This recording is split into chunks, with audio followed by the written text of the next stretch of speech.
Welcome to the Hop Edition podcast, brought to you in association with the Malt Miller, your go-to choice for premium homebrewing ingredients and equipment.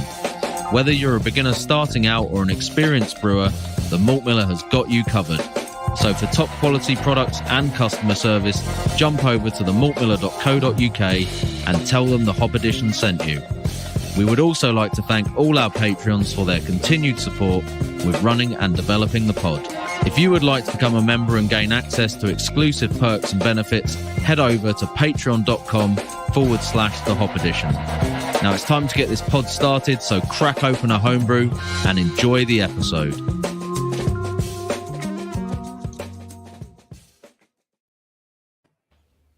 Hello everyone and welcome to episode 98 of the Hop Edition podcast. Tonight we are going to be discussing the results from a recent experiment that I've conducted for the Dudest of Brews YouTube channel, looking at the impact of packaging materials on beer stability. So specifically, the two main types of bottle that you'll see in use by homebrewers: brown PET bottles versus glass crown caps. Some of you may have watched the video already, but the results were pretty conclusive and something that you might want to consider when choosing how you package up your homebrew. So obviously, before we get into that, a quick reminder to go and check out our wonderful sponsors, the Malt Miller, the premier supplier of all things homebrew. They are currently running a 10% off offer still for malt and hops. So a great opportunity there to grab some bargains on your ingredients, so get over there and check that out, and don't forget to have a look at their dedicated Hop Edition recipe section while you're there, where you can find a range of beers that have been featured on the podcast, including our own creations and some absolute stunners from our guests. So that's the intro. Before we get into the experiment and a little bit of scientific background on that, hopefully, what are we all drinking and how are we all doing this evening? So let's go to somebody who's not muted. Chris, what are you drinking? Well, at the moment, it would appear I'm drinking brake cleaner. Nice. Because the fly just pissed me off, so I sprayed it down with the first thing I could grab, thinking it was Raid, and apparently it wasn't. So your screen's now just covered in WD-40? No, it's contact cleaner, mate. Oh, right, okay. Brake cleaner, contact cleaner. It's fine. I've just opened the door.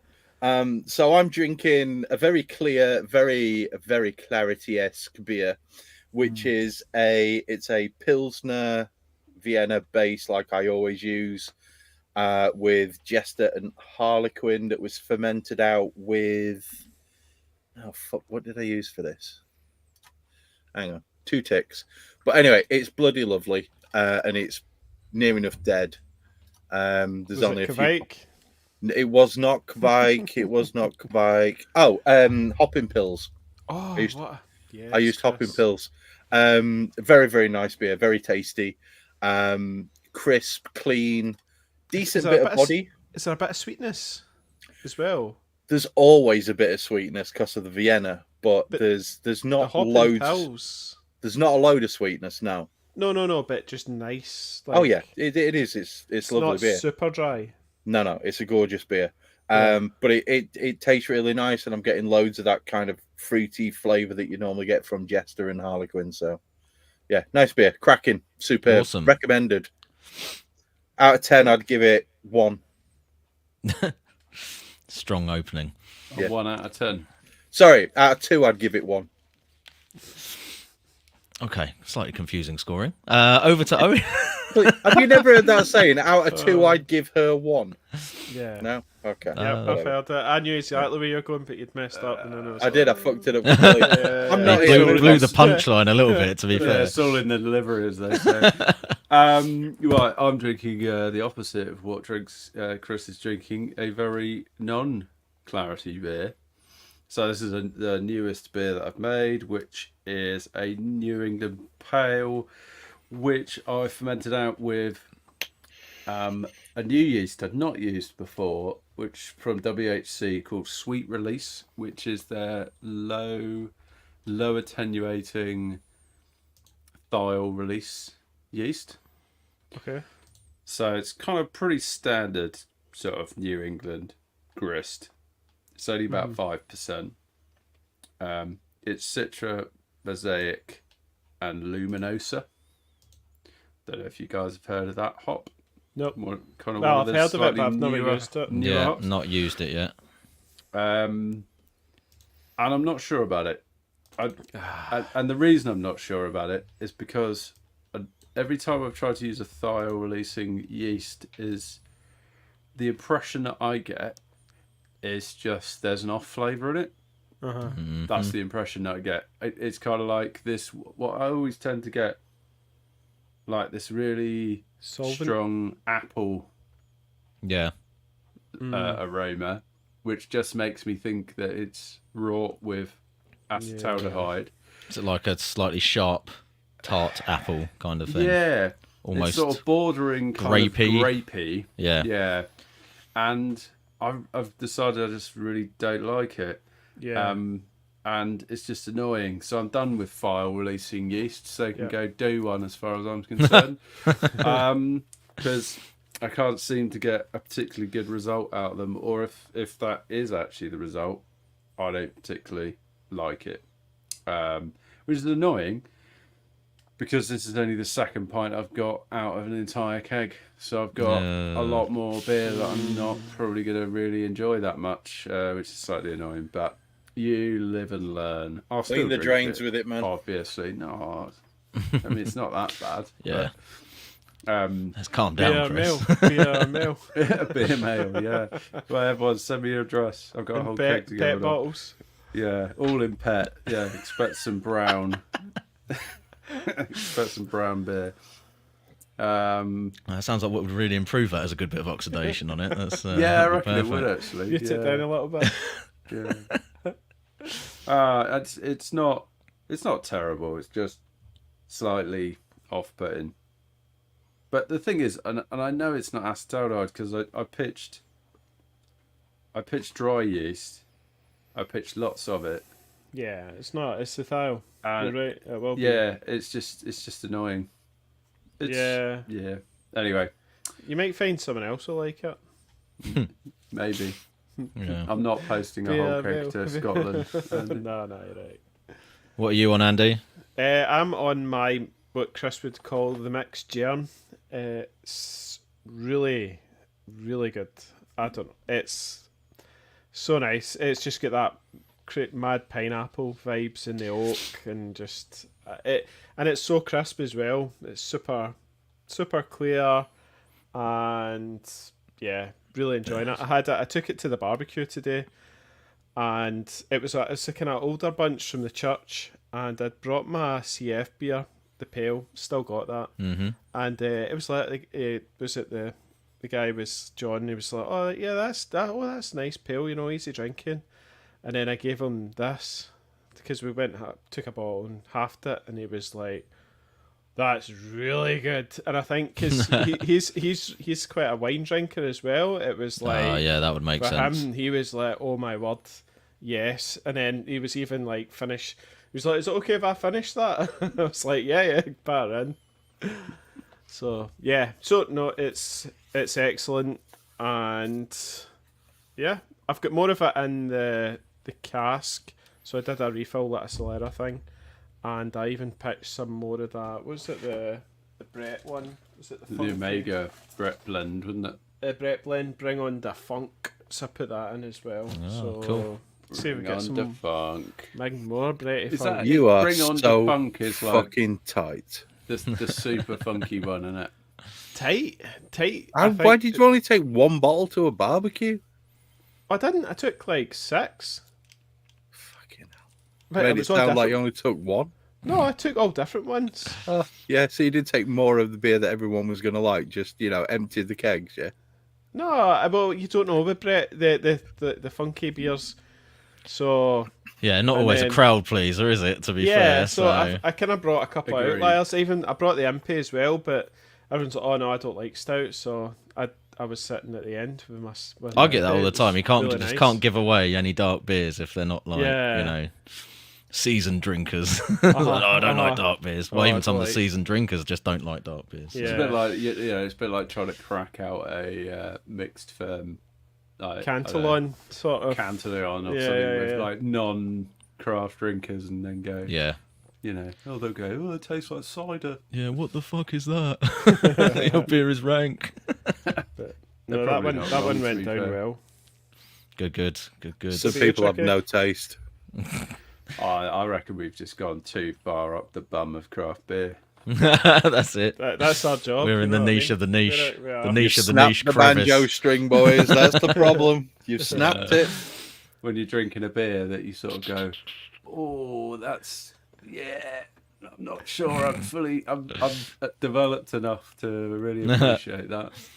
Indeed. Anyway. So I'm on the beer that's the subject of the experiment. Oh, It's still going. Vacation. Like it's one of those kegs that just seems to keep on and on and on. I'm convinced that it was going to kick for the sent us last few that? weeks. Yeah, I sent us that sent it link to you in there? ages ago. yeah. I think maybe just because it's like a 6-point-something% Yeah. IPA that I have a It's hard not to small get glass of it, and then I go, Yeah. I probably shouldn't have any more of that. But Yeah. And what is it, Tricky? it was originally based on the Life and recipe that we came up for Life and Death, but then obviously being a bit of a fiddler, I sort of went and changed a few things on the recipe we came up with, put incognito into it, which in terms of it being a good clone of Life and Death, I think was a bit of a mistake because it's really kind of dominated by that Citra incognito now, and it's really nice beer, but it's a bit It's quite like, resinous, wasn't it? yeah, it's a bit heavy on the sort of piney, resiny kind of Citra notes there. It has Nice got a lot though, of It was nice. got a lot of nice kind of mango tropical flavour in it as well now. But yeah, it's a bit more full on than Life and Death. But there's some elements of it which are sort of in the ballpark at least. I know it's got the right yeast in it anyway. But other than that, so yeah, it's just nice, pretty classic kind of Citra mosaic hazy IPA really, and it's still holding up quite well. Don't know how much of it's left, but I'm enjoying it. So yeah, that kind of I guess leads us into talking about what the experiment was and what we did. As I said, obviously it's on the YouTube channel, so some of you may have watched it. You can obviously go and watch that after this podcast if you're interested to see some of the visuals of me comparing the different beers. But essentially, what we're going to talk about first is why I did this experiment, what the purpose of it was. I will say, first of all, credit to Owen for suggesting the experiment. So we have talked about PET bottles and stuff. We've actually done an episode on kind of packaging for competitions where we did talk quite a bit about PET bottles and so on. I think at some point between then and me doing the experiment, Owen sort of suggested maybe we could do a test of bottling glass versus plastic and then comparing it under different conditions and so on, which is basically exactly the format that I went for with this experiment, which was to bottle some at the same time from the same keg into glass, into PET bottles, put some in the fridge, put some in room temperature, and then leave it for 4 weeks to see what happened to it. So we won't spoil the surprise and go straight on to the results here, but the reasons that we thought that might be an issue in terms of PET bottles, particularly for sending it away to places, I think we started talking about this a lot after we did our own competition, didn't we? So there was a lot of off flavours at that point, but oxidation was one of the ones that came up But fairly there was quite a also, lot. I mean, the winner, right? Mm-hmm. Was that not handed in? It was, yeah. Hand Yeah. delivered. Hand delivered. Was it that day or before? I think it was the day before. Yeah, Martin come very, in- very did kindly. Martin- Well, was it was nice to meet Martin actually, and Was chat it with him for a PET? bit. Can you remember if Martin put it in PET or glass? I could tell you right now it was in glass. I'm pretty sure it was in I glass. think it It was was in in glass. glass. I think actually the point I was going to make was I think when you reflect back on what ended up being the kind of final table was I think most of them were in glass, Yep. as I remember. That's and see then, why did I don't know? Oh, and did the light bulb go for you at the point or? I'd always have my suspicions, right? In so much as I often found when people used to send me beer mail, and Pet was really the favoured beer mail option, right? Of Because course, it's lightweight. you can get 3 bottles into a small package under 2 kilos. Yep. And it's cheap. And it doesn't smash. Not going to And it explode doesn't either. smash. Yeah. So there is still the place for Pet, and we'll get on to talking about that later. Yep. But I often found that if you left the beers in the fridge for any longer than 3 days, they tended to start to turn, particularly like your beers where the oxidation's more obvious, right? Your hoppy styles, your hazy styles. So I always just thought, there's something up with that. And, and then it was the point where we all started to convert over to iTaps and, we're pretty rigorous on our packaging, and it would still be happening. And then you're like, well, okay, well, it's eliminated the packaging risk. Right, we're not just sort of pouring it in with a jug. Sort of frothing it around the place. So then, like, you've eliminated one key variable, and then you're thinking, well, all right, it must be the bottle. I think that was also us seeing the same beer that we'd sent to multiple people, and like somebody might have it straight away and it was all right, and then a couple of weeks later somebody else would have it and be like, I think it's gone a little bit, or just inconsistent results. Like some people would have it at the same time and one's a little bit grayer or browner looking, or there's lack of hop flavour. I've got a memory where I asked Chris how was it, and he says it was great. And Chris basically drank we got sent beer mail, and Chris had drank it straight away. And then I had it, and I was like, wow, this is really oxidised. I'm quite bad with beer mail, to be honest. I put it in the beer fridge in the house, and then I get to it when I can, sort of thing. But I'm not a big drinker, to be honest. So sometimes I can take a while to get to beer mail, and it was oxidised, So I was like,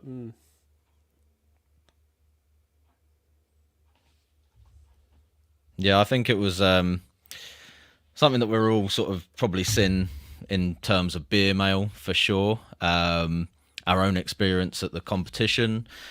I also picked up on comments from other people running competition, particularly the Malt Miller guys. I can't remember when it was exactly, but there was definitely either in the preparation for one of their elusive competitions or after, probably more likely after they judged one, some comments about the amount of beers they were having that were having issues, and they particularly kind of mentioned plastic bottles in terms of doing your best to try and ensure that plastic bottles were as well packaged as possible because they seem to be more vulnerable to it or something like that. I think they might have talked about like taping the lids even and things like that, which I don't know how effective even that would be, to be honest. But similar feedback from other people running competitions.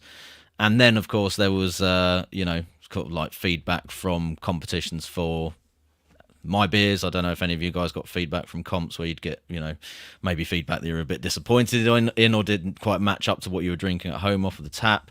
And again, inconsistency. So like I said on the video, I had beers that were placed and did quite well. And then even in the same competition, sometimes you'd have another beer that was a complete write-off and I'm drinking at home and it still tastes good. I'm like, well, it's definitely not in that condition right here. But smash off competitions were a bit of a bit of an eye opener for that as well.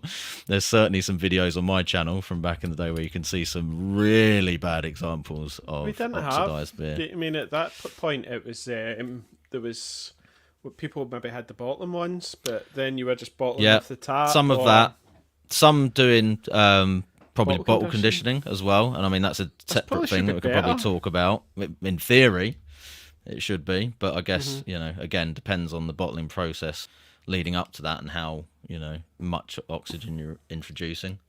I think a lot of this that I'm kind of hearing and that I've looked at, the main thing from using PET that I've always found is it's not so much that every beer is going to be bad or every beer is going to be a write-off or every beer is going to end up oxidized.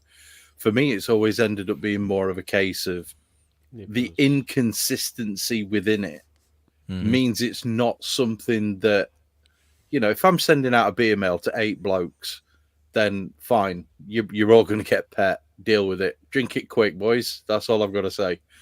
But as far as sending stuff into competitions and whatnot, you want to try and get your beer in the best possible condition that you can.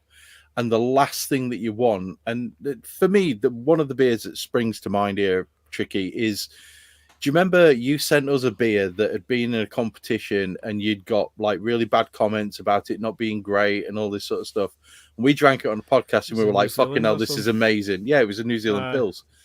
And we're like, fucking dude, this is amazing. It's banging. Amazing. Do you know what I mean? There's nothing wrong with this beer at all. How the hell could they have screwed you so bad? And it's inconsistency that's the main issue. And for me as a scientist, inconsistency is one of the things I hate. Right? Literally, as what Teddy's just posted in, if you reuse a PET bottle, that's going to be a major problem. That's a major issue right there.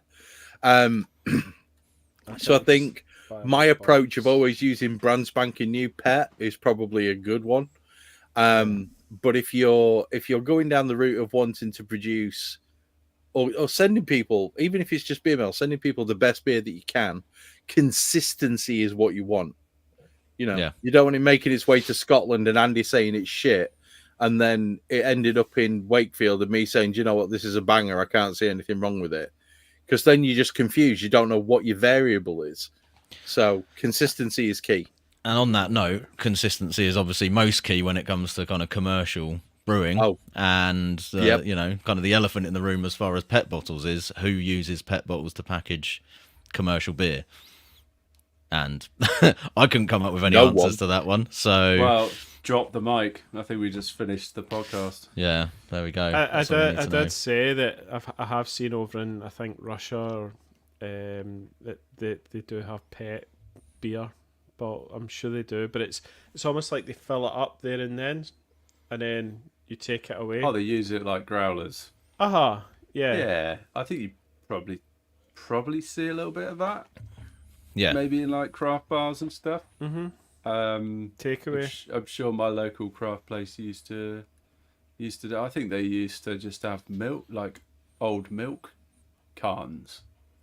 But the long-term storage of it is in a keg in the shop, and then it's only going into the PET once you buy it. And the idea is probably you buy it and you take it home and you drink it for that sort of thing. Because when you're buying beer from shops, it doesn't tend to last long if you're just buying for that occasion sort of thing. Yeah, especially if you're only buying like 2-3 pints. The idea is you're like literally taking it home to drink literally that night or the next day or whatever. Yeah. White Lightning. Yeah, Teddy, I remember having a bad experience with White Lightning. Classic park bench drinking. It's a bad experience you only ever have once. It is. This is why you should have bought the Merrydown out of the glass bottles. It was far Buck better. fast. Well, in my case, Chris, it was an experience I got to enjoy twice. Oh dear. If you know what I mean. Yeah.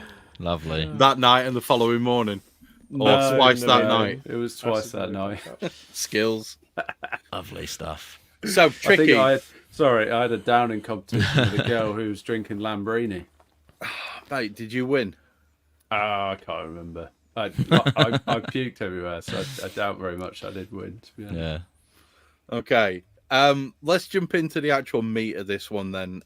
Tricky, what was the actual experiment? What did it consist of, and what were you actually testing? Probably one of the best ways to do this will be to show you a picture rather than trying to put up any video or whatever that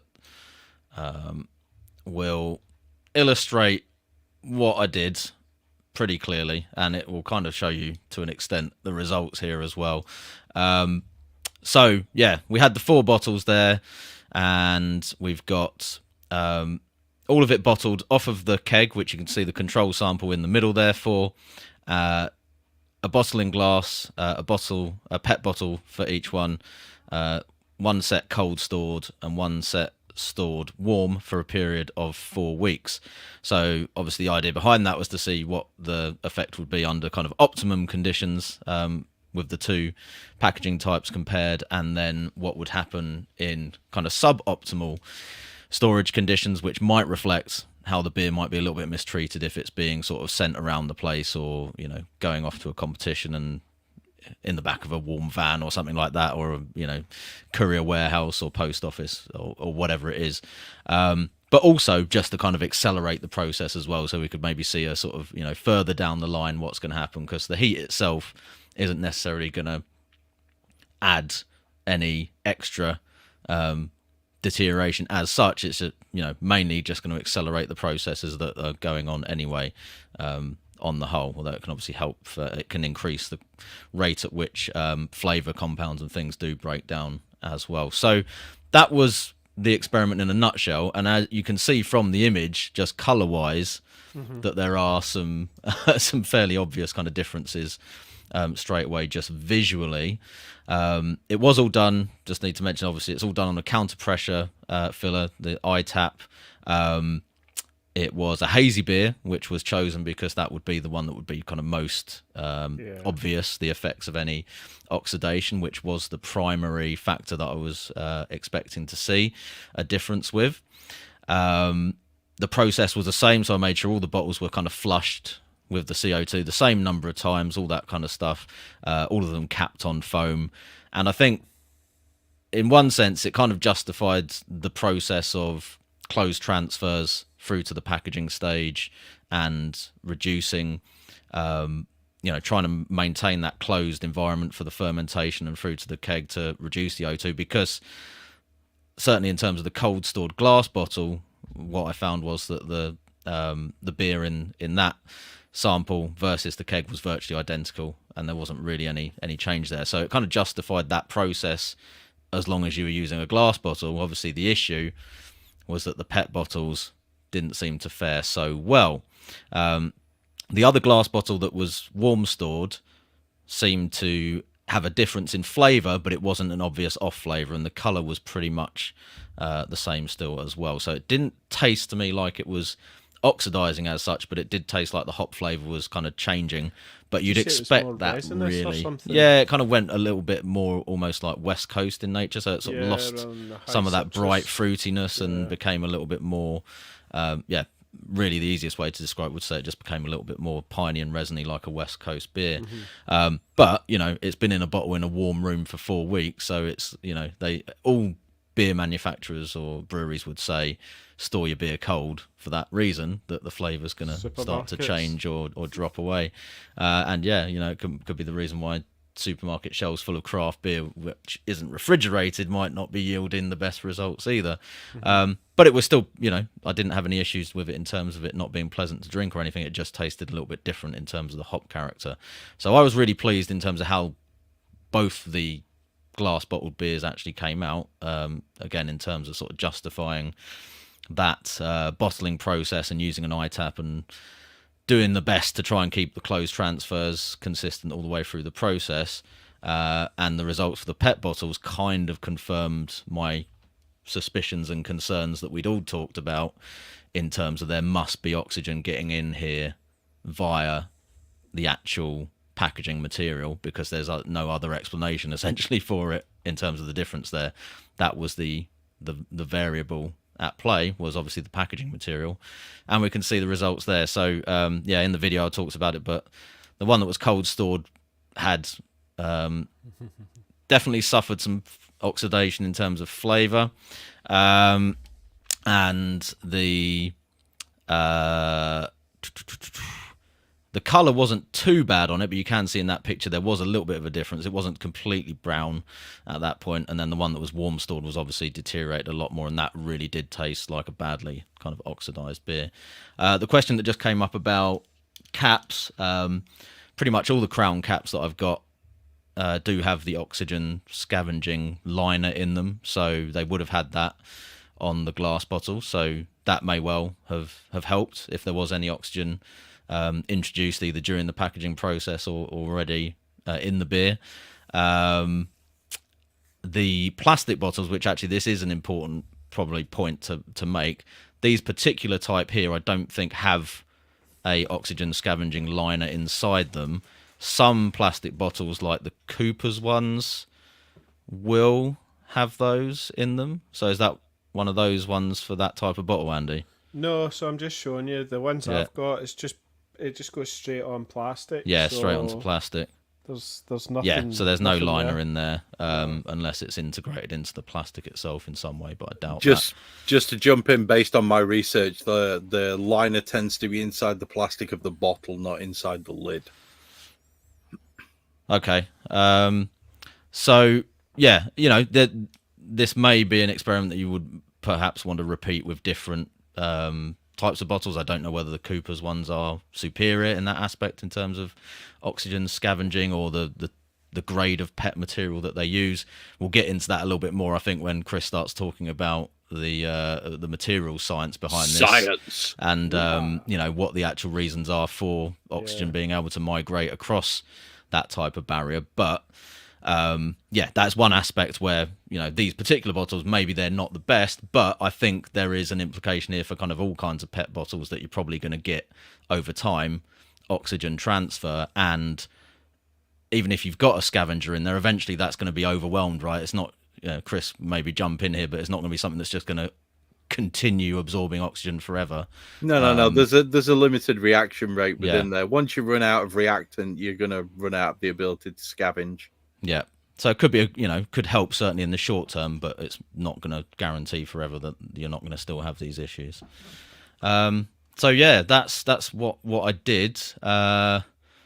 Any thoughts on that, guys? What did you think about that result? Is that kind of what you expected to see? Honestly, yes. I'm surprised that the one that was warm stored, because there is a color difference between the warm stored glass and the cold stored glass that I can see visually.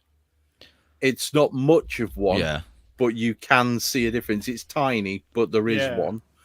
I'm not sure if that's just in this picture or because I think when I was looking at them close up, they looked a little bit different. The light, I will say, the lighting is not great for that video because it's kind of to one side. So when I was holding them up like this, one was kind of in the shade of the other one. So I think you saw me kind of doing this quite a lot. Yeah, but I thought in the video you could see the difference, Chuck. Yeah. Yeah. I mean, there's a clear and obvious difference there, to be perfectly honest. I think you've captured that photo. Yeah.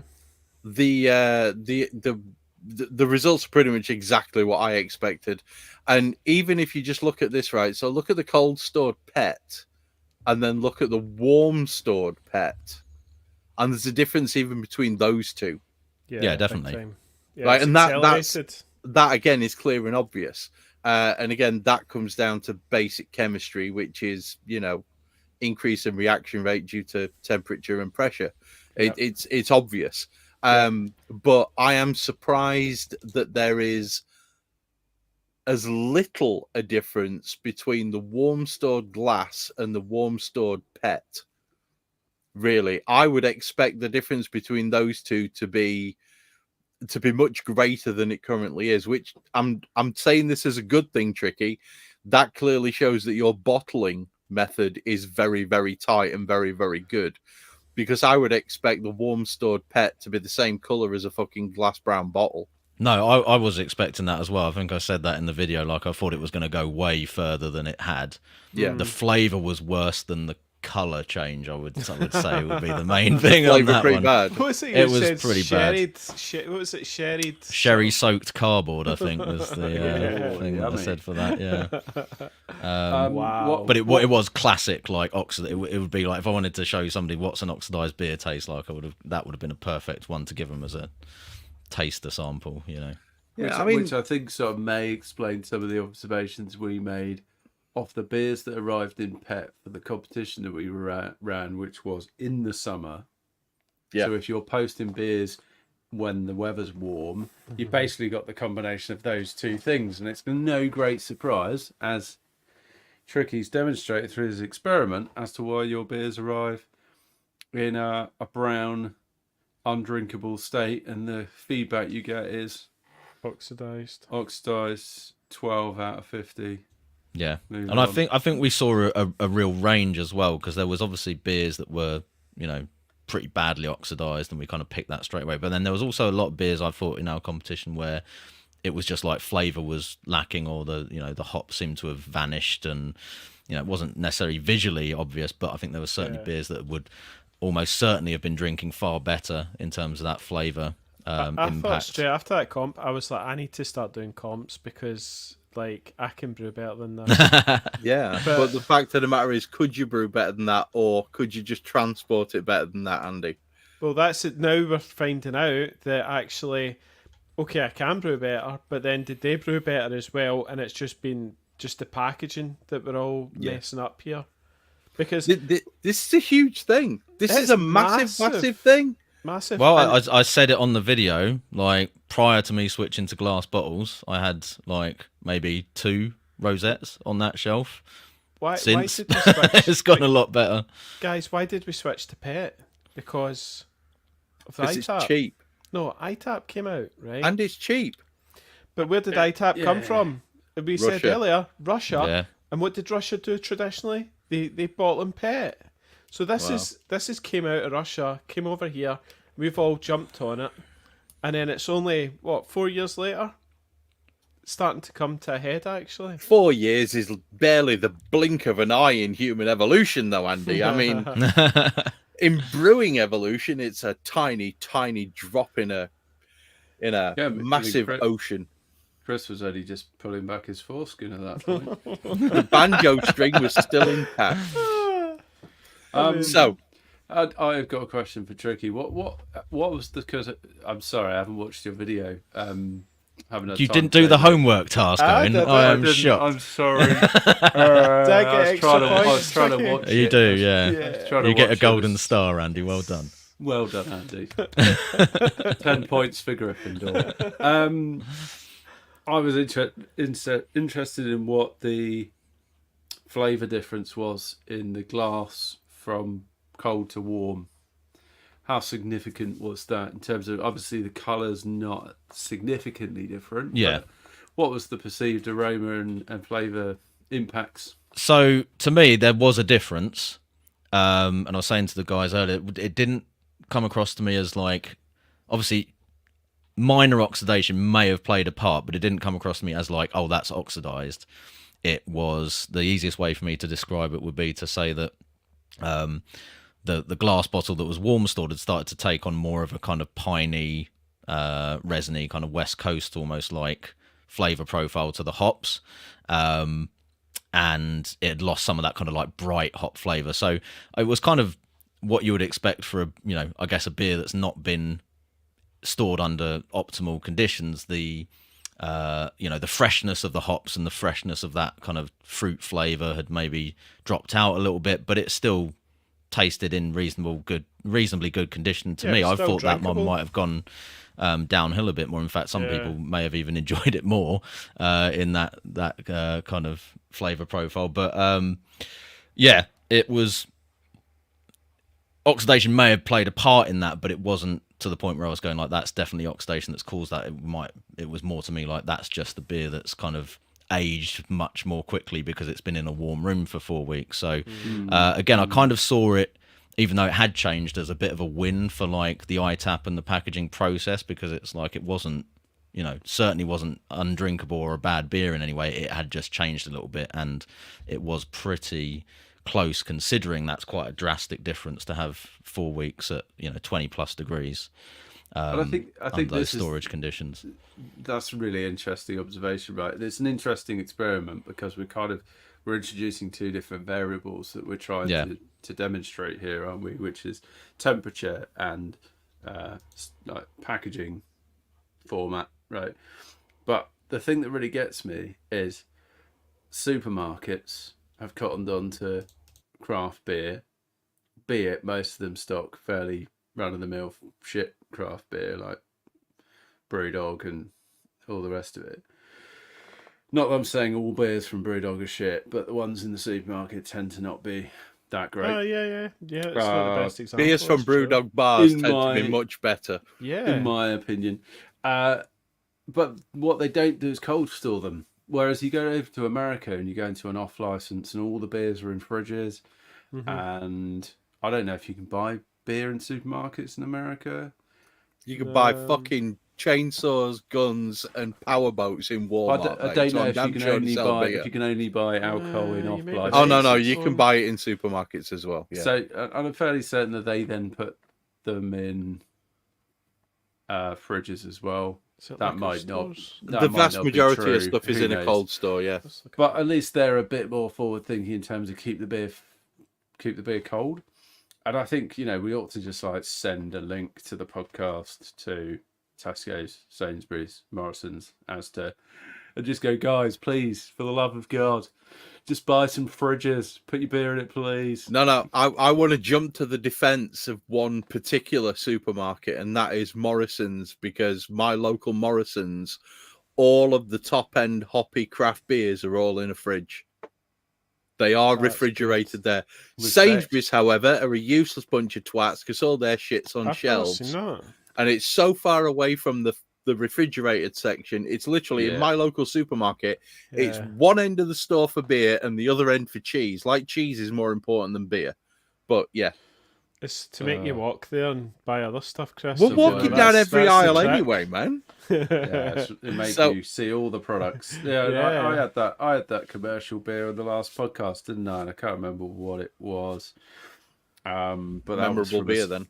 Yeah, it wasn't great, right? And that was off a supermarket shelf, and yeah, very clearly kind of degrading. And it was from a reasonably reputable brewery, so it just goes to show temperature's a big factor here. To be fair to Tricky, Tricky, pull your picture back up again, would you please?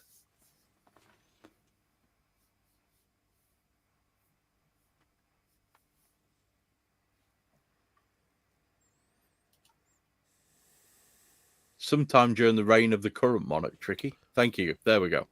Right. So one thing that I will say is, whilst Tricky has technically, in his eyes, done one experiment, what he's actually done is he's done 3 experiments, and he doesn't realize it, which is the wonderful thing.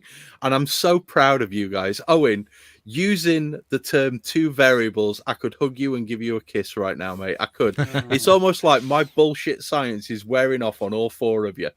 But what Tricky's actually done, by putting the glass and the pet warm and the glass and the pet cold, is that is 2 completely separate experiments. So he's comparing the effect of cold store on pet and glass against each other, and he's comparing warm stored against glass and pet against each other. So that's the second experiment.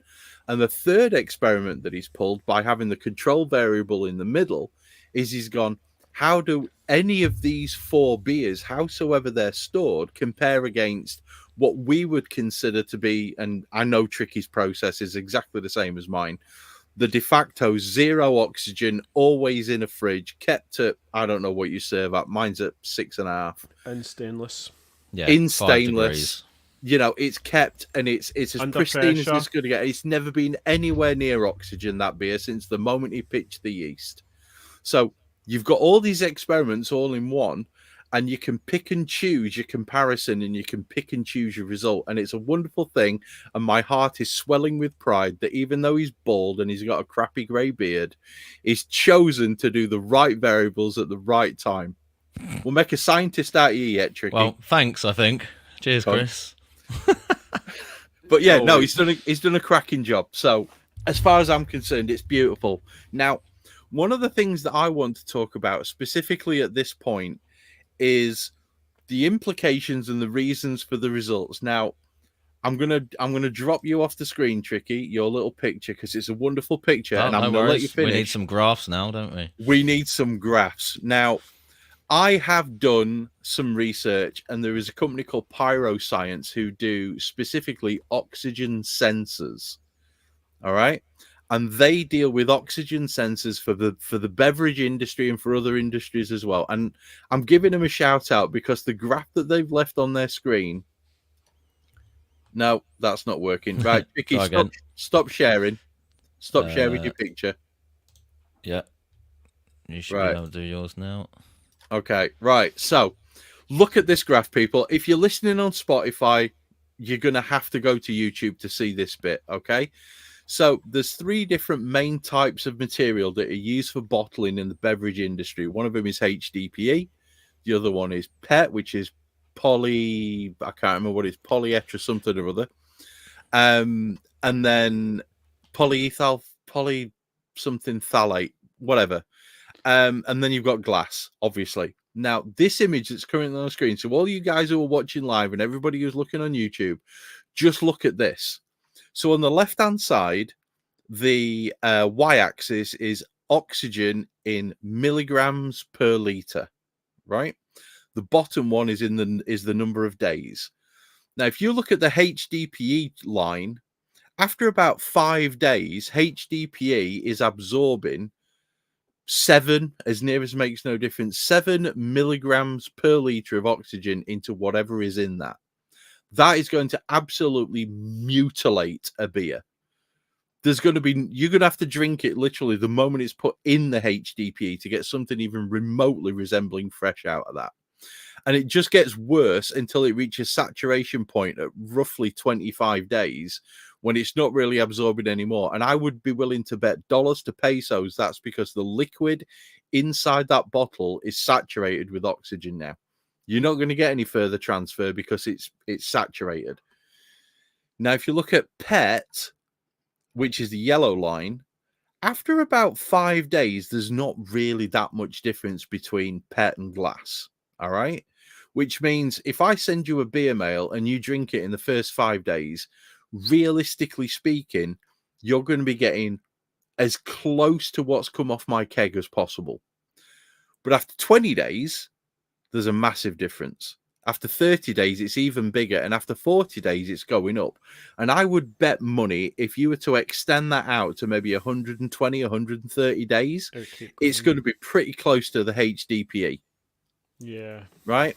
You're going to be 3 times as much. So let's go 1, 2, 3. You're going to be up sort of the high 6s in mgs per liter of oxygen that's in there from PET. So if you're drinking a beer mail after 6 months, you're not doing the person who's made the beer any favors or your own taste buds, right? That's going to be a huge amount of oxygen in there. But here's the killer. Look at glass, right? And I'm, again, dollars to pesos, that this is an oxygen scavenging lid which is on this. Yeah. Okay. It starts off at 0 days with some oxygen in there because it's been bottled. And then it drops after 5 days to 0. And it continues at 0 with a slight miss result at 30 days where it's apparently below 0 to 40, call it 44, 45 days there where it's still at 0. It's incredible, isn't it? So if you bottle in glass with an oxygen scavenging lid based on the graph that I'm seeing there and interpreting it, I am taking a few liberties with my interpretation. But after 40 odd days, you should be getting pretty much the same as what you're getting originally out of that bottle. And that is exactly what Tricky's seen. Pretty much. That's what his experiment has showed. Now go on. Chris, quick question. Does the experiment make any indication as to whether the PET bottle used oxygen scavenging lids or whatever? It talks about the differences in coating. It talks about oxygen barriers. And it talks about, because basically pyroscience are trying to sell you the kit to actually do the measurement. They're not talking too much about the experiment. We'll come on to another one in a moment, which does talk about it. But essentially, I'm assuming this is with no liner. You're looking at, let's call it, well, it's basically an infinite increase, isn't it? 'Cause if it's at 0 and anything above that is infinity. So Imagine we're almost it did have a liner, and that's why it stayed kind of low at first. Yeah, and then the liner then is defeated, and then it starts. Yeah, and that is possible. Even after sort of 15 days, you're not too far away. So you've got a couple of weeks and you can drink it and it's not going to be too wrecked. But for our purposes, that depends on how good your bottling regime is. If you're bottling off of a tap, I'm guessing your PET is going to be somewhere up here. You know, you're going to be up at like 6. You're basically going to be trending following the HDPE chart there.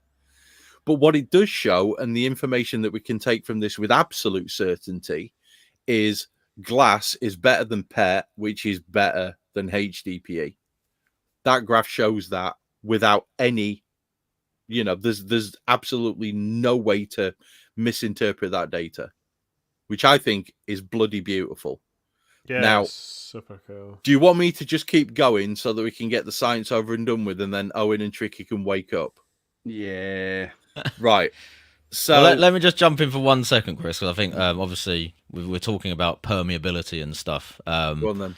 And one thing, this is more to explain sort of my thinking before we saw reasons why we might need to question PET bottles. I was always under the impression that, you know, if the bottle is holding gas in terms of pressure, how could oxygen be going the other way? And my sort of very unscientific, well, maybe not, I don't know, you'll probably correct me on this, but having read up on it a little bit, my understanding is that you can still have migration of molecules through a barrier if the structure of that barrier, again, molecular speaking, leaves wide enough gaps for those molecules to pass through. So we can maintain swear to pressure God, I love in the this guy. bottle, but you can have oxygen, particularly because it's very small. It's O2, so it's only 2 oxygen atoms together can pass through that gap. It's a very small molecule. It's only 16 molecular weight. So we may be keeping, for example, CO2 in, but oxygen's still going the other way, right? So there can be this exchange of molecules through the barrier, even though you seem to be maintaining the overall pressure in the bottle and obviously not seeing gas leak out, obviously. Do you know what? I love this guy because he's just teed me up perfectly for my next. So I was going to say, I think you've got a link that kind of explains that in a little bit more detail, right? Oh, it's this one, isn't it? Yeah. So essentially what we're talking about is with polymers, you have something called crystallinity. Okay. So it's whether or not the structure is, whether it fits together really nicely like a crystal. Okay. And because of this, you can end up with gaps between the polymer where oxygen can pass through and other things can pass through as well. You can get nitrogen pass through.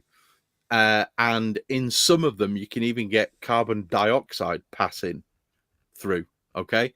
So the amount of crystallinity affects the oxygen permeability. Now, I pulled this one off of ResearchGate. I could link you to the paper. To be honest, it's going to blow your mind unless you're used to reading scientific papers. This one's a big one. So with something called EVOH, which is a very specific type of polymer, it's a non-oriented crystallinity. So it's not it. What's the best way to describe it? You know the graphite in a pencil. So that's a carbon sheet. And when you rub it on paper, a bit of that carbon sheet comes off. That's why you can make pencil marks. Diamond and graphite are pretty much the same thing. It's just carbon, but it has a more crystalline structure in the diamond, which is why when you rub it on paper, it doesn't stay on the paper. Right. Okay. Easiest way to describe it.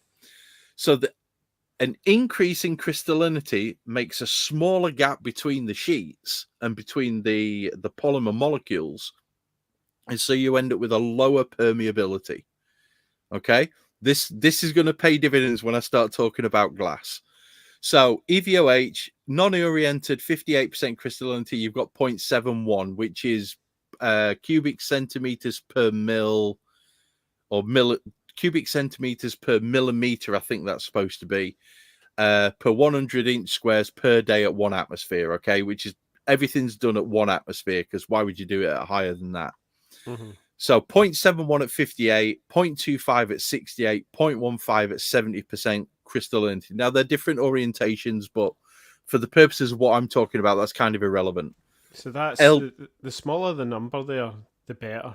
Yeah. Yes, absolutely. The smaller the number on this particular column, the permeability, the better it is at keeping gases out. So EVOH is something we would probably see, what was it? You were saying medical? Pharmaceutical bottles, yeah. Pharmaceutical plastic bottles, right, okay. Yeah, because you don't want an oxidized medicine. You really don't. Now, LDPE, which is the stuff they make plastic carrier bags out of, 480. Basically, don't carry a beer around in a carrier bag, is what that's saying.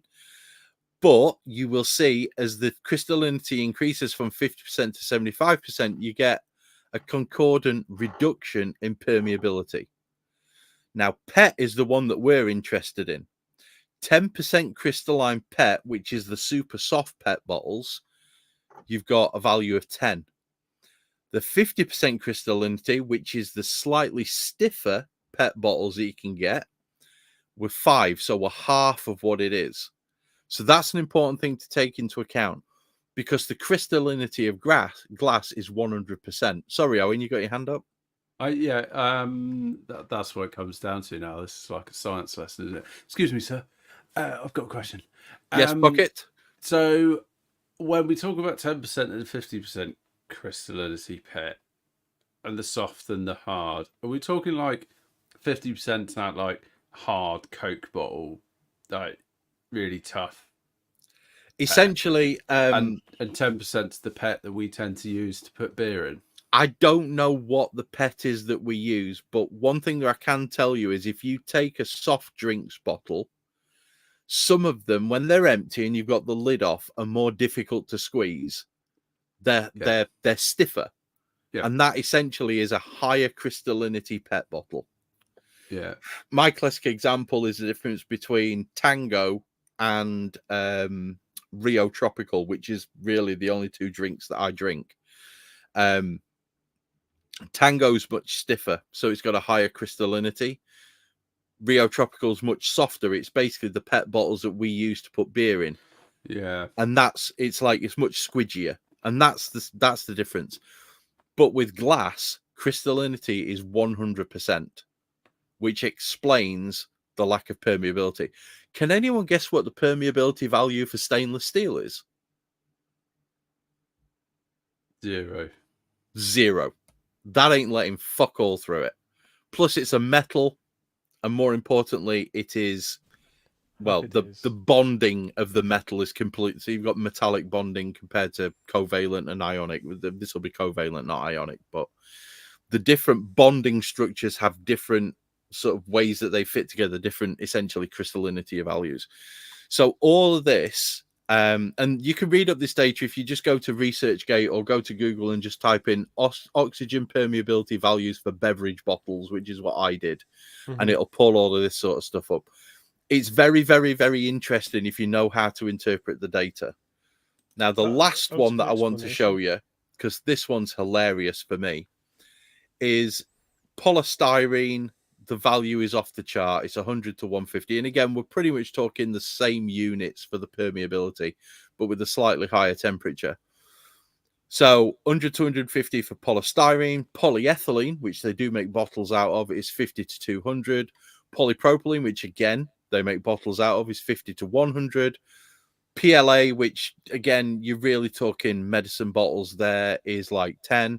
And then you go all the way down, you find PET, and it's 1 to 5. But that is centimeters cubed per millimeter per meter to the -2, which is centimeters per day at 1 atmosphere with a relative humidity of 50%, because relative humidity will affect this. The more water there is around, the less of a crossover you're going to get across your barrier. Yes. Another question. Yes, Pocket. Relative humidity in a refrigerator. Any guesses? I would put it somewhere at around about 40 to 50%. Interesting. It's fairly high. It's going to be slightly lower than atmospheric, but it's still going to be fairly high. It's really low. Freezers are really low because it freezes, so it pops out. Yeah. But essentially, what this does show us is if they could make bottles out of like polyvinylidene chloride (PVDC), you could pretty much keep everything in that because that value is really, really low. But again, these are the sort of things that you're looking at that are going to make up medicine bottles and stuff like that. You're not really going to get. I mean, it's really, really stiff. It wouldn't be suitable for drinks bottles. So there we go. And probably really expensive to manufacture. Probably really expensive to manufacture, yes. So again, source publication is Barriers and Chemistry in Bottles, which is by Yuri Michaels and Peter van Poyveld and Bert F. Sells, who's the last one, so he probably didn't do much because the last person on the list never really does much. Thanks, Yuri, Peter, and Bert. Absolutely. So yeah, I thought that was really interesting when I read it, and to link in the crystallinity and be able. There you go. Adam Phillips has come on and he said his fridge is currently at 48%. Confirmed reading on that one. Yeah, thanks, Adam. Thanks, Adam. Yeah, I told you it'd be around about 50. It's normally slightly lower than atmospheric, so 48% is about where I expected it to be. There we go. I thought that was really interesting, but I'm a science geek, so I would. It'd be interesting to see where HDPE sits on that, so high density polyethylene. Is that right? Well, LDPE. But we do have it on the graph, and then that other graph you do have a kind of, you've got an idea there, but just against. Well, you've got polyethylene. Yeah, you've got polyethylene, but then what's the high density? I probably imagine it would be a little bit lower again, maybe. HDP would probably be a touch lower than because it's high density. LDPE, yeah. So this all factors into your decision making when you send in a beer. Don't use Tropicana bottles because that's HDPE and that's way up here. Oh, wrong one.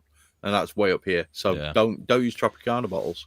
I think it's important to mention as well, obviously, especially off the back of that comment, that certain drinks and foodstuffs are going to be not as sensitive to oxygen. So just because you can put soft drinks into it, whatever, doesn't mean that beer is going to fare so well, because it's more sensitive to oxygen, especially certain styles of beer, as we can see from this experiment, of course. So I think there's just another quick point there on the notes before we take it to a commercial break. I've already mentioned a couple of these actually, so I wanted to just sort of, for anyone who's questioning the experiment itself, because I think it's always important to recognise where there might be some limitations. I have talked about whether or not these are the best quality of PET bottle. Thicker material, will obviously enhance the barrier properties of it. If you have an oxygen scavenger in play, or that's built into the material in some way, I think it is some PET materials can be built with oxygen scavengers or liners incorporated into the plastic. That will obviously improve your results to an extent. I think some of the Cooper's bottles do actually have an oxygen scavenging liner inside them. When I was conducting the experiment itself, in terms of tasting, I wasn't doing like blind tasting or triangle tests or anything like that, because I would have had to have packaged up far more beer, and I basically don't have the time or the inclination to take it down that route. To be honest, it was pretty obvious. You can really see visually, at least, like the results in terms of the main thing that we were looking for to test there. So regardless of whether it influenced my tasting experience of it, you can't really argue with the visual aspect of it, which is there for everyone to see. And I was only testing one style of beer, and it was one that was chosen specifically to make it more vulnerable to it. But I did discuss all of that in the video and sort of said, this is going to be a very different experiment if you do it with a 10% Imperial Stout, for example, for various reasons. But, chief among them, you probably wouldn't notice any oxidation at that level at that point. But also, that kind of beer is just not going to absorb gas as easily anyway. So even if there is O2 able to pass through, getting it into the beer is going to take a while, and it is not going to be as noticeable an effect with that. So different hopping rates, different grain bills. Stuff with lots of wheat and oats in it is going to be more vulnerable to oxidation as well. These are all factors that are going to play into it, but if we can show for sure that oxygen is getting in this instance, that's something that I think we can all agree genuinely want to avoid where possible for any beer, because it is going to cause deterioration to some extent over time, regardless of what that style is. I've just seen Andy's beer and it's a dirty, dirty, dirty bitch. I missed that. Oh, I spotted it, mate. I spotted it. You dirty, dirty man. Right. So yeah, if anyone else has got any criticisms of the experiment, feel free to jump in and slate it. But that's all I've got to say. One thing I will say is I know how good you are when it comes to tasting beers and picking out flavors and picking out off flavors, because I've seen you do it many times. And I will be honest, I haven't watched your last 20 videos, never mind this one. So I don't need to. I don't need to. I just talk to you, man. But one of the things that I would say is I can't see the fact that your visual the visual effect of you being able to see the beers whilst drinking them, I believe would have had less of an effect, because I can imagine, based on beer mail that I've received and pet bottles that I've drunk went way past their best before. I don't think a visual effect is going to have swayed your results on this one, to be perfectly honest. I think the flavor and the aroma would really, really have an effect. But I wanted to pick up on one thing. You know, we talk about certain hops having a really resiny, kind of piney character. Yeah. How much of that do you think is that really they're super fruity, but it's the oxygen in the atmosphere that affects the compounds within the hop prior to them being picked? Wow. Good question. Down the Who rabbit knows? hole now. Yeah. So what we need to do now is we need to get Charles Barham to grow some hops in a pure CO2 atmosphere and see if it makes a difference. Or, Chris, how fresh they are. So the older they are, then the more... Exactly. Because I know some people who pick up different flavors from stuff like Chinook and Columbus, depending on how fresh it is, compared to when it's slightly older and it's been kept in a freezer. So maybe that has an effect. Maybe oxygen really is the true antithesis of beer. You've just picked... Tricky's just stumbled upon something here. Possible. I mean, there obviously is the other vector that we have to consider, which is cans. But I think cans, aside from the risk at packaging, which I think becomes more difficult because the neck of a bottle is that bit smaller than the top of a can. Yep. Is I would imagine that a can has similar permeability properties as glass because it's metal. Is that a fair assumption? That's more than Just a fair like- assumption, mate. Yeah. Like it's not going to allow any oxygen to pass through. So I guess in that case, we're kind of saying, well, cans are being covered by glass as a proxy. Definitely. In this case, I it is. concur. Definitely. Yeah, good. Excellent. I'm glad you concur. Thank you, Dr. Tricky. So, shall we take it to the commercial break? Let's take it to the commercial break. Oh, fuck me. I'll tell you something. I'm glad I poured this one. I am very glad I poured this one. Shall I go first, or shall we all let Andy go first? I think I've got an idea of what he's about to drink. Come on, you dirty bitch, Andy. You go first. Did anyone drink? Yeah. Did anyone see the craft beer channel blind tasting? I did watch that. I missed I this did. when you guys all did this, I'm sure, and I missed it. I'm sure I missed that. We did. That podcast, and I was like, yeah, it must be good, but I've never actually tried it. Oh, you've never had it before now? No. Jesus Is this the first time Christ. you're gonna, like, literally the first time you're gonna drink it? Yes, and right. Strap in. So obviously there was a video recently, and I saw it, and I was like, I hope fucking Andex is in this, and it was, and of course it won. The taste is the best. I knew that before he even started. I was like, Soon as Andex is on there, that's gonna win. That's Easy. gonna win. Yeah. Done. So that's what I was thinking as well, Owen. But I was like, shit, I've never actually tried this. I watched about beer. 3 minutes of it, skipped to the end, and went, "Yeah, Andex won. Well done, Johnny. Cheers, bye." Thanks for telling us He something brought we the already Andex knew. up in the first round, didn't he? And it was like it scored like 24 or something. I was like, yeah, it's won. So fair play. It is just so good. Right, we just need to leave Andy to have a minute. It's unreal. It's like, yeah. It's like a banana peach wrapped brioche That's exactly what it is. with like marshmallow. It's served on Claudia Schiffer's tits. I mean, It's I fucking banging. liked, That is I liked silky. Hefe's before trying that, but that's like a singular experience in that kind of beer style, isn't It's it? that has to define the mouthfeel of silkiness, silky sex, it is pillow like. pillow.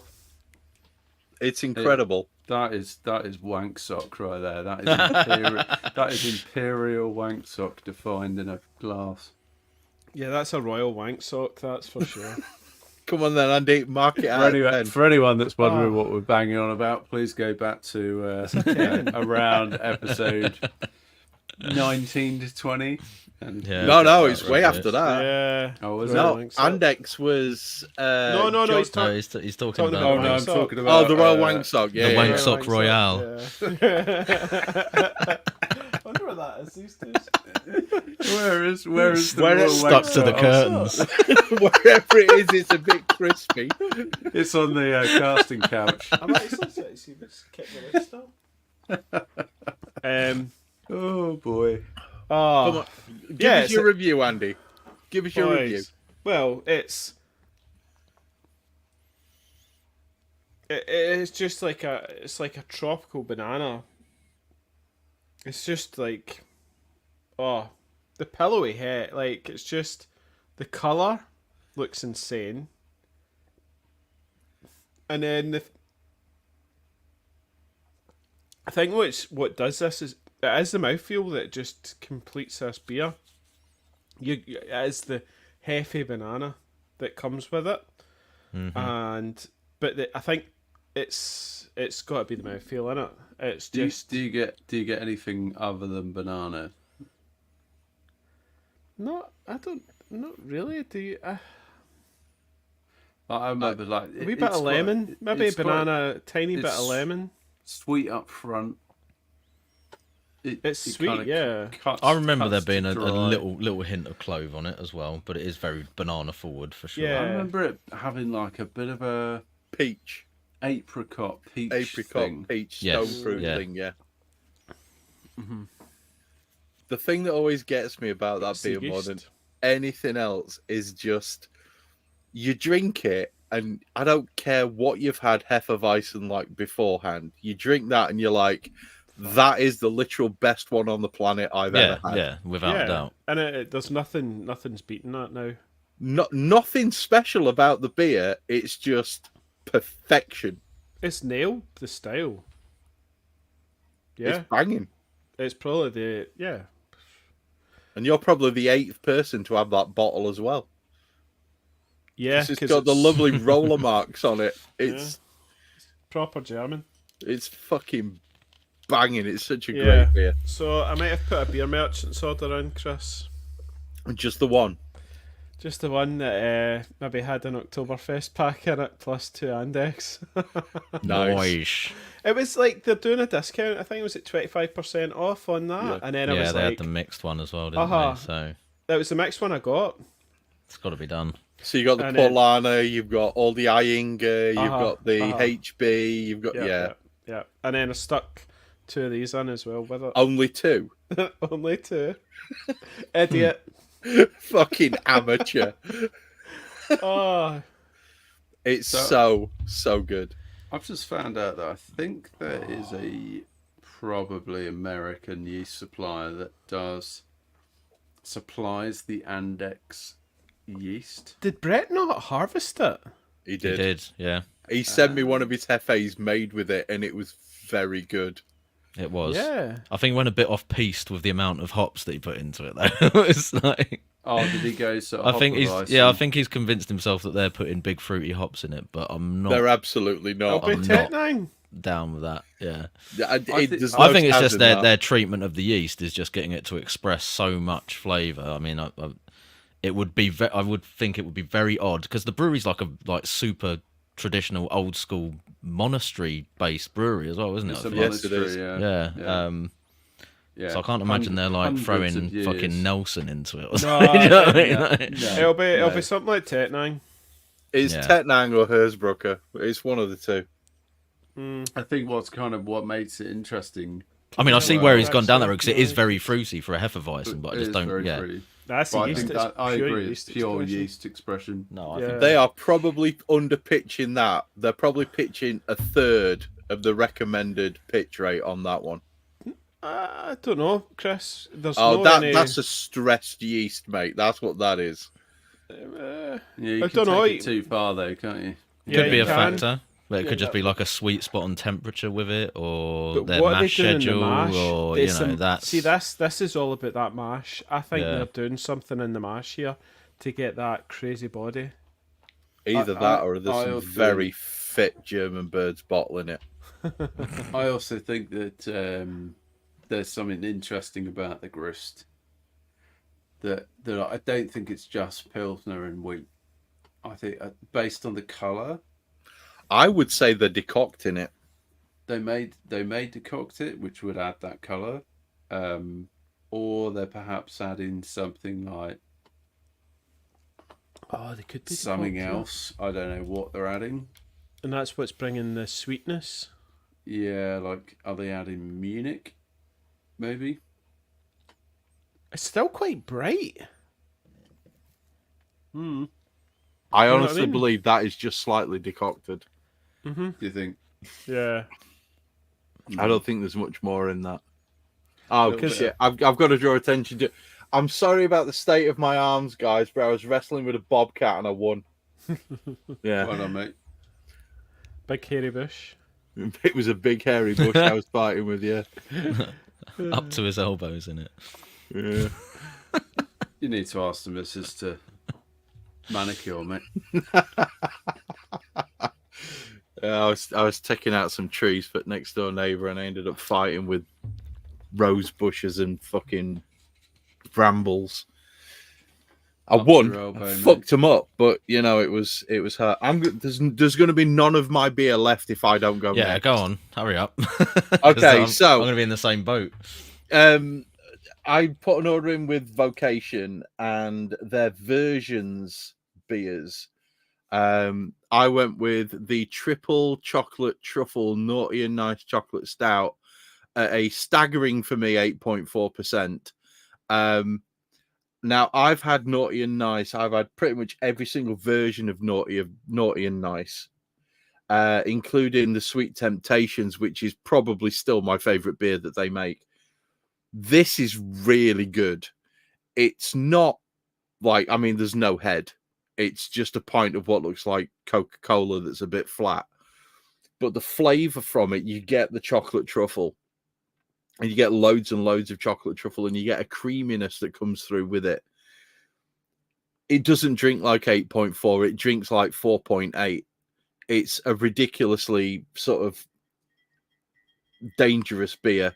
But this is really, really nice. And I know that Gary sometimes watches our podcast. So Gary, well done, mate, because this is a nice one.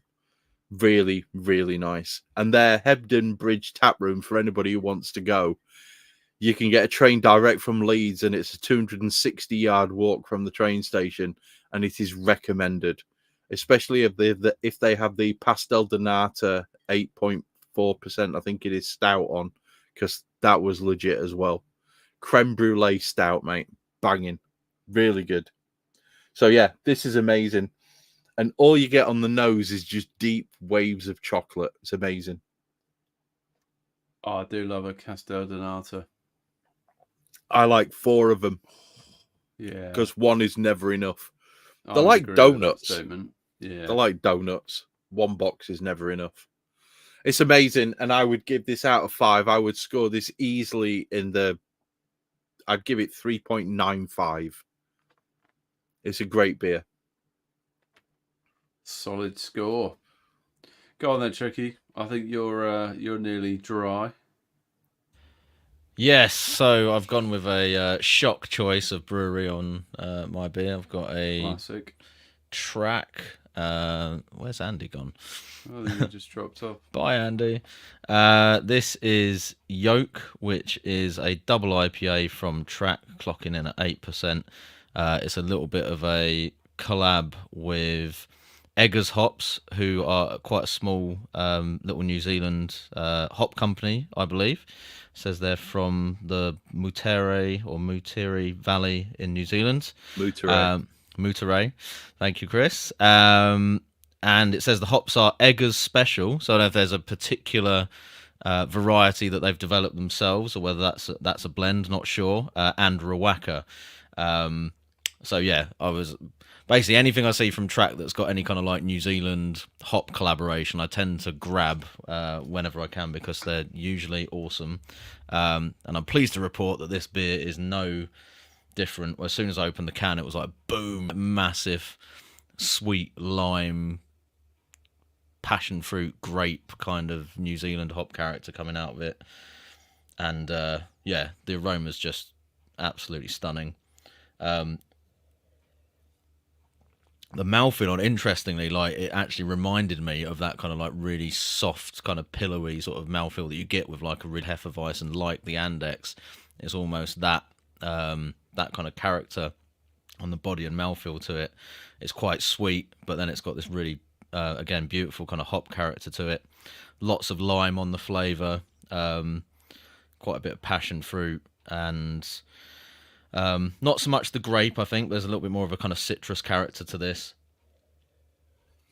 Sounds exceptional. It's bloody good. Like, even though it's 8%, I could absolutely pound through that and get myself in a bit of trouble fairly quickly, I think.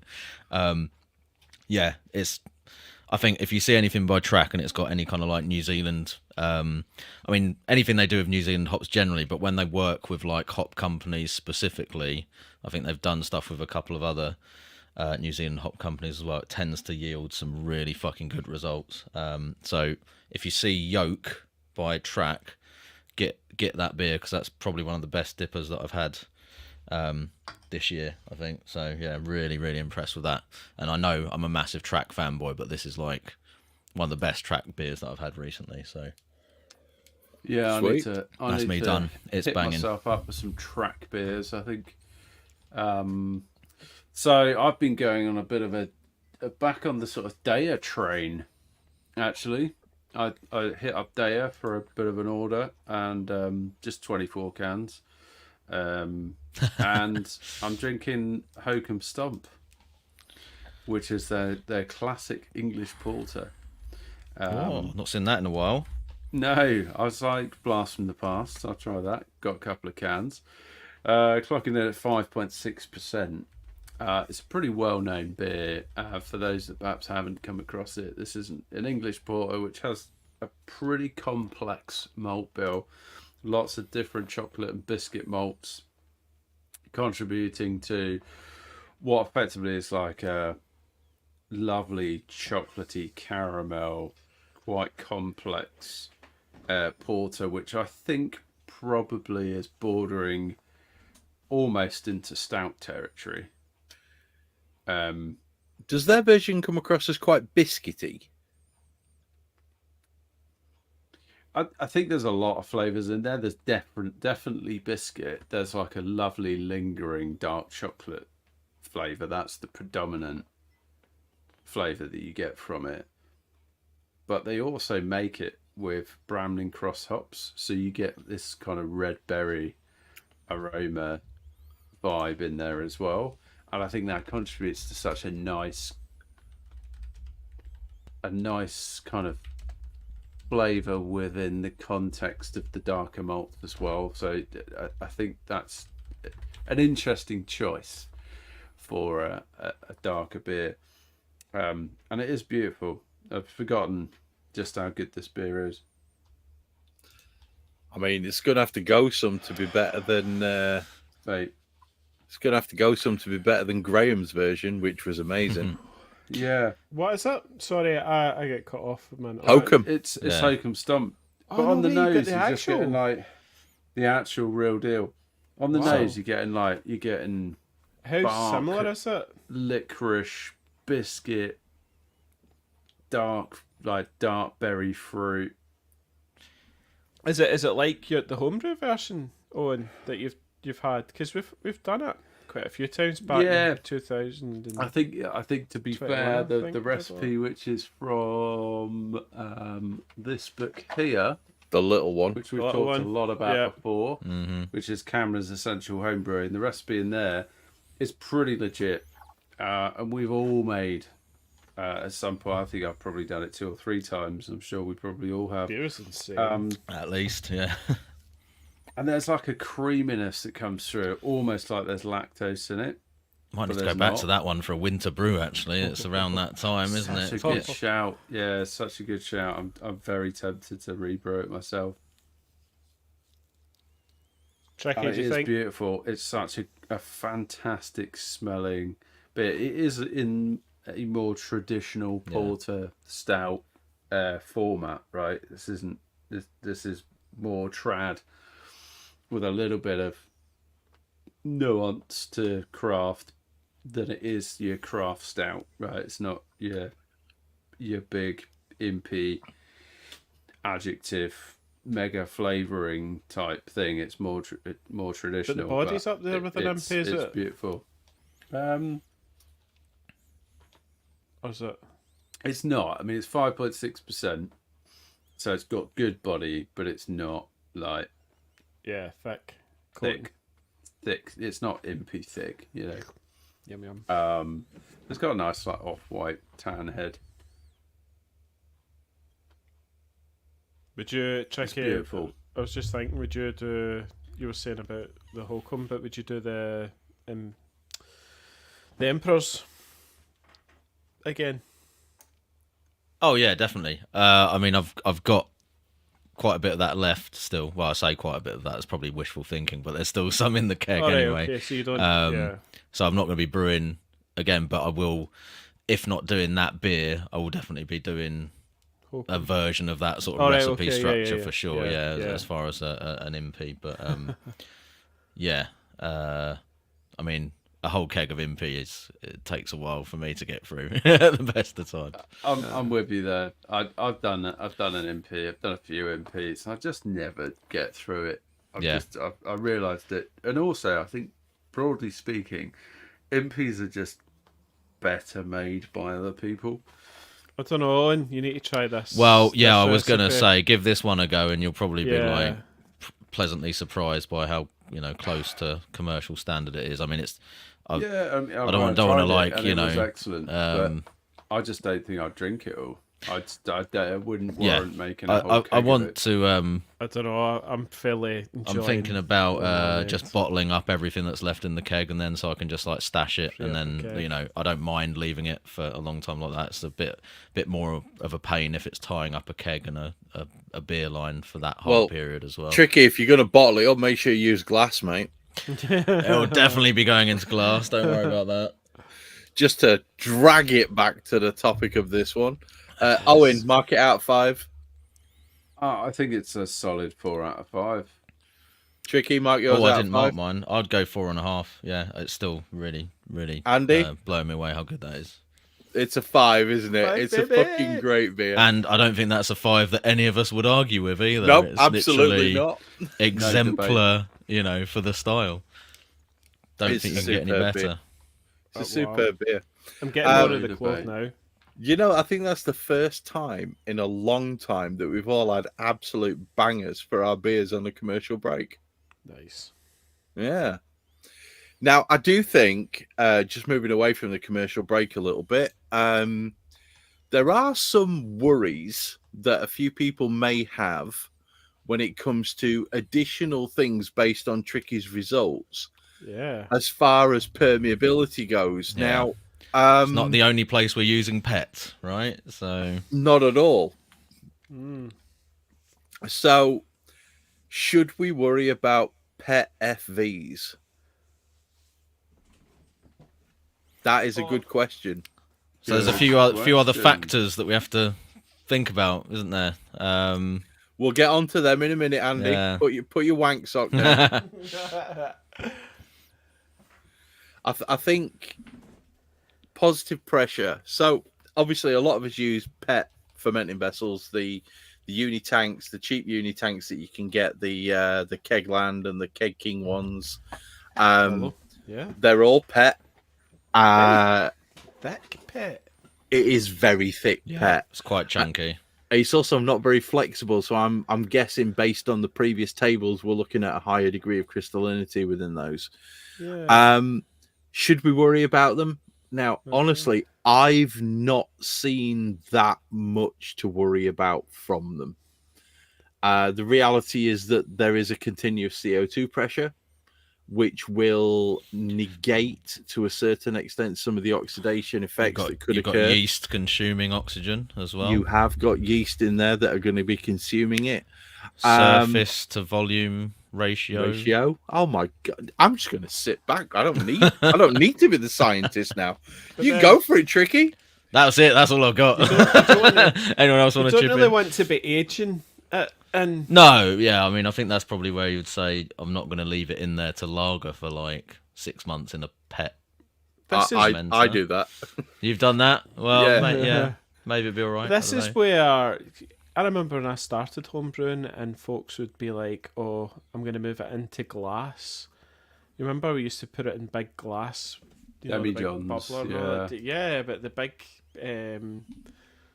fermenters that had glass, and they would age stuff in that rather than in the buckets. So just to quickly answer the question from Liam, what FV did I use? So I was using the Snubnose pet pressure fermenters from Keg King. So yeah, they were in pet, and again, I was drinking that beer earlier. I don't see there's any issue with oxidation on the that. Apollo Snubnose, yeah. So yes, is it likely to be much of an issue? Probably not. There's a lot of things going off in there. There's a lot of biochemical processes which consume oxygen, which aren't really going to affect it that much. However, I think the you should buy next stainless, point. Chris. Well, there's an issue with that, Andy. I don't have sweet wedding money. Neither do I anymore. But there is a bigger issue at play here, which based upon the charts that we've looked at, which is the plastic HDPE buckets. Yeah, these. This is Yeah. HDPE. Yeah. That is going to be a problem. Yeah, and you're not putting continuous. Drop that. You're not putting continuous pressure on that, are you? No, you're not. And more importantly, the permeability of HDPE is going to be much, much, much higher than of PET. So, whilst technically, I mean, That's realistically speaking, doing NEPAs and but remember why we were having so many problems with bloody NEPAs and plastic buckets? Yeah, it's all of these things play into it. It's a cascade effect. It definitely is. Plastic buckets that are HDPE. I mean, for certain brews, for stouts and whatnot, is it going to be as much of an issue? Probably not. When you're brewing a NEPA or a lager, is it going to be an issue? Probably. Honestly, probably it is. Yeah. I mean, that's a hell of a lot of oxygen to be taken in per square millimeter per day. That's a lot. Okay? That's quite a serious amount. See, Teddy. I mean, for fuck's sake, just get rid of your plastic buckets for the love of God. Teddy, seriously. Snubby. Get a fucking snubby, mate. Commercial key kegs. Now, the one thing that I will say about key kegs is this, and I did actually key kegs have a bag inside them, though, right? So it's not just the. But what's PET the bag isn't made actually of? the only. Well, yeah, that's the question. So Did I you find fired that off. out? I fired off an email and I didn't actually get any reply. Which is, I'll be honest, I'm a bit disappointed in that, to be fair. If this bag is a non-permeable, if it's one of the less permeable types of polymers, then it's not going to be as much of a problem. Plus, you've got to take into account there's 2 layers there. Mm-hmm. There's definitely 2 layers there. It's thicker as well. Again, just to maintain that structure, it's going to be thicker anyway. Absolutely. And the commercial I'd be almost sector's certain they must have some kind of additional scavenging material incorporated into that some way. Could be. It's a foil bag, yeah. is it Mylar? Could it be? Do they use that for? I mean, Mylar. Liquids? What is Mylar? I'm going to research. Be back in a moment. Yeah. To be fair, the key keg plastic, which I'm guessing is PET, is pretty thick, Yeah. isn't it? They're pretty thick. Yeah, they don't kind of like collapse under it, kegs. if you give them a poke.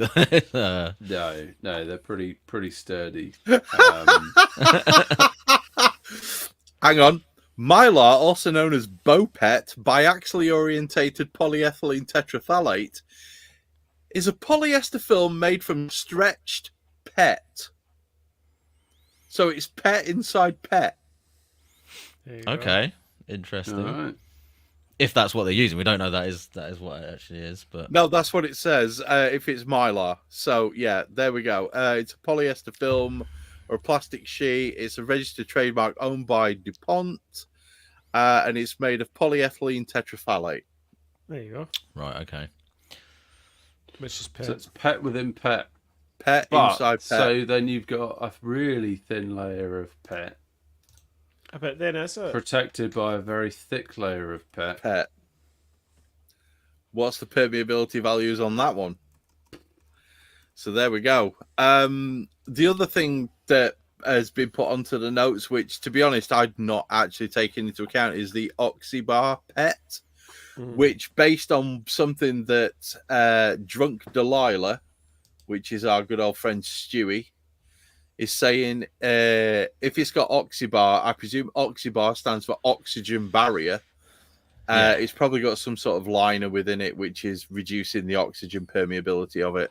I've never seen anybody really complaining about oxidized beers inside one of those orange bottles. I And don't know anyone that's using them, but there is quite a bit of blurb on their website about how Yeah. it's got these additional features that make it less. And I think they state something along the lines of like 6 months. Your beer should be good for at least 6 months in it. Really? Which is still probably less than what they would say for a stainless vessel, I guess. But it all depends on whether or not what they consider to be good beer after 6 months. yeah, what's the measure of that? Yeah, Is that the zero permeability oxygen value? ingress, or is that like oxygen ingress up to a certain point, or who knows? And then Yeah.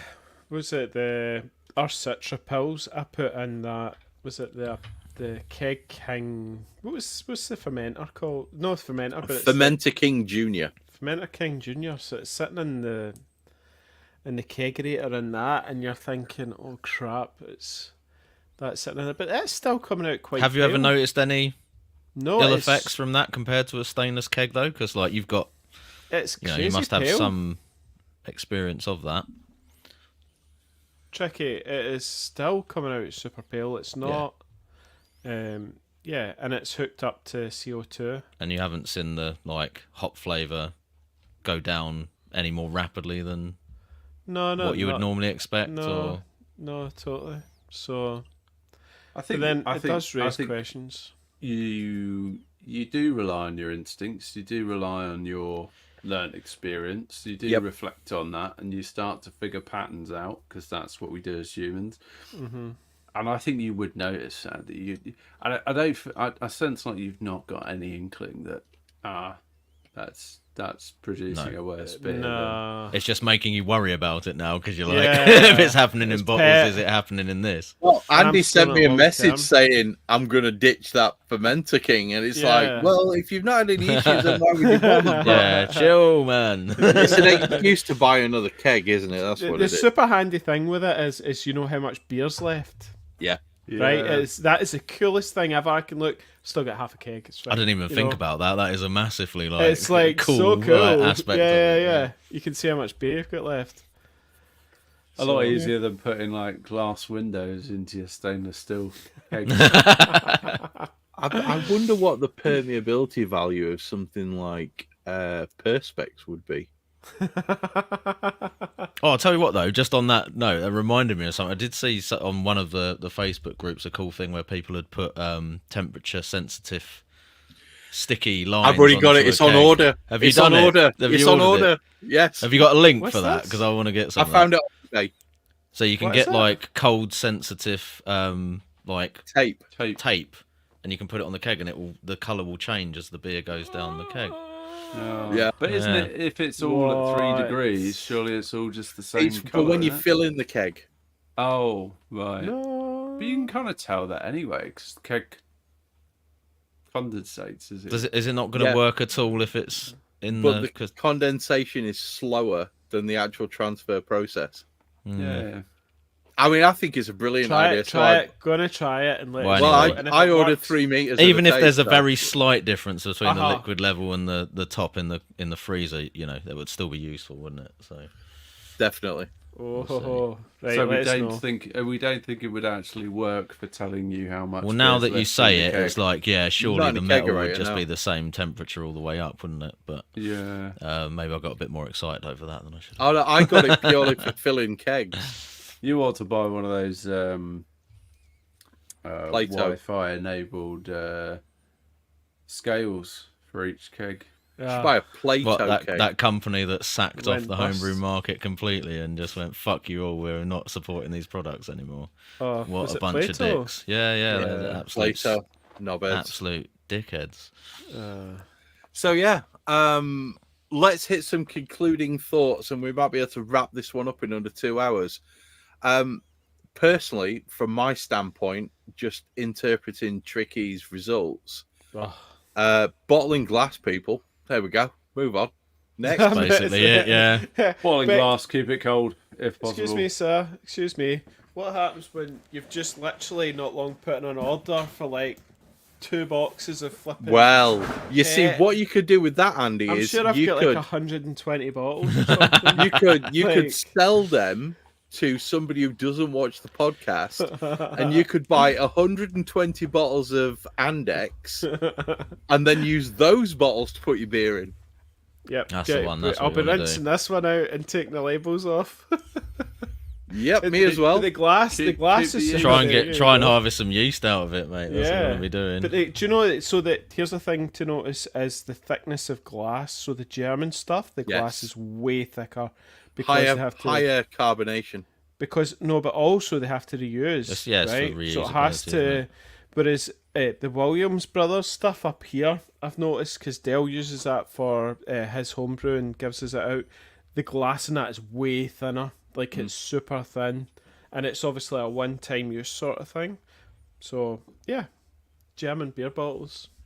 German know what- beer bottles, yeah. Do you know what I love most about doing our podcast is we always get to the last 5 minutes, and Hoddy shows up. He's just in it for the afters every That's every what time. it is. Every isn't he? time he's after the after party, man. I think it's more likely that he's done his 9 till 5 and then gone to the brewery. Yeah, he's And then just he finally finished. decides, I need more beer chat. Yeah, that's what it is.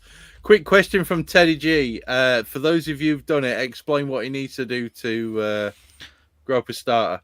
Yeah, you're gonna step it up, so you'll put in a week concentration of wort that you tiny make up flask, with innit? DME in a little flask, I'm sure mixed in someone's with got the a video for dregs. I don't know if I'd ever did a video on that, but I'm sure there's one out there somewhere.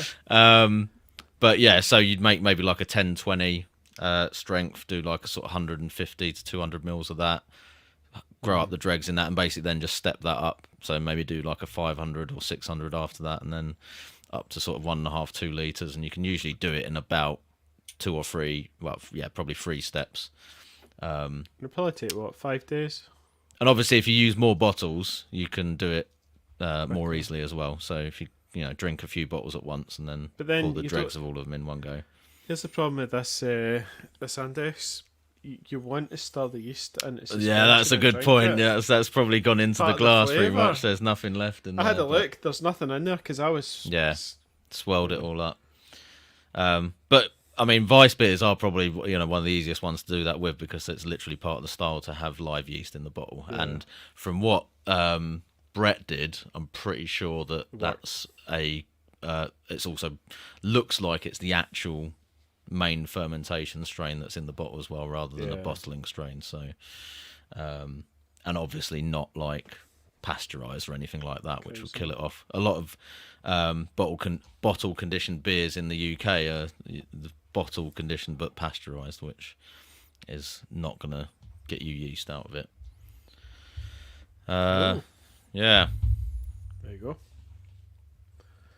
So yeah, nobody's going to be using plastic bottles then. Is that it? I mean, I'm not going to rule it out, right? I probably will go through and throw out any that don't have oxygen scavenging lids. Mm-hmm. But also, I've got loads and loads of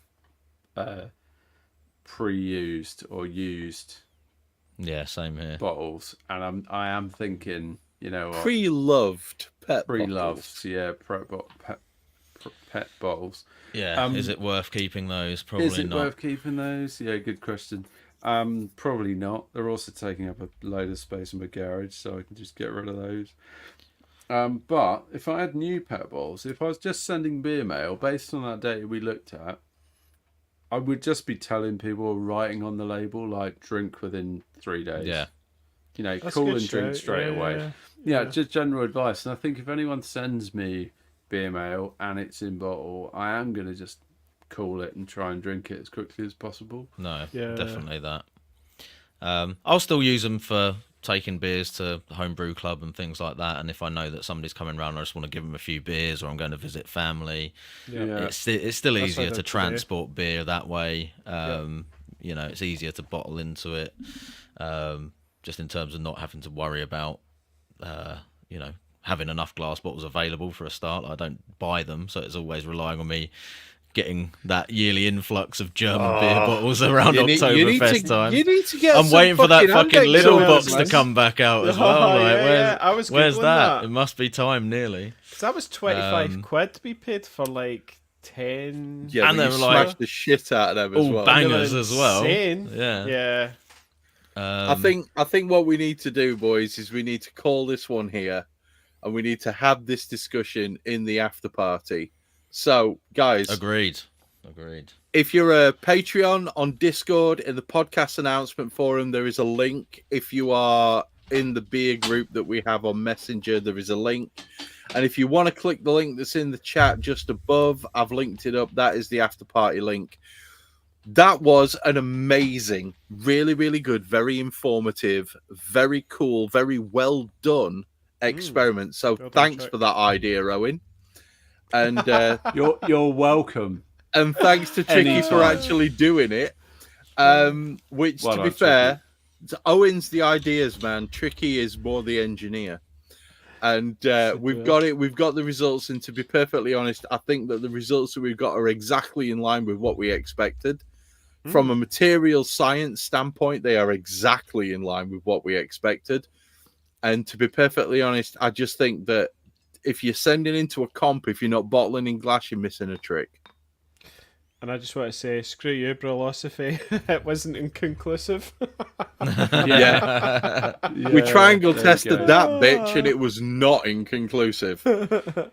I triangle So- tested it with 15 random people from the street, all of whom don't understand anything about beer, and my results were shit. Oh, never mind. Let's not bag them, because the triangle test is They're really good. genuinely. I It's like very it. informative I really enjoy sometimes. it, yeah. However, I will agree with Owen. Most people at a brew club don't know what the fuck they're doing. So They actually they answered that one in a Q&A one time, and it's I wouldn't bang on about it, because it is actually a decent set of testers. well, no, it is a scientifically valid method. So yeah. right then, boys, jump on the after party. Let's have a bit of a chat. And aside from that, well played, Tricky, awesome, Owen, great, Andy. You've finally broken your Andex virginity. You popped your cherry. So let's call it. Let's go. That is episode 98 in the bag. Guys, I have to point this one out. Episode 100 is just round the corner. It's going to be a biggie. We better figure out what we're doing then.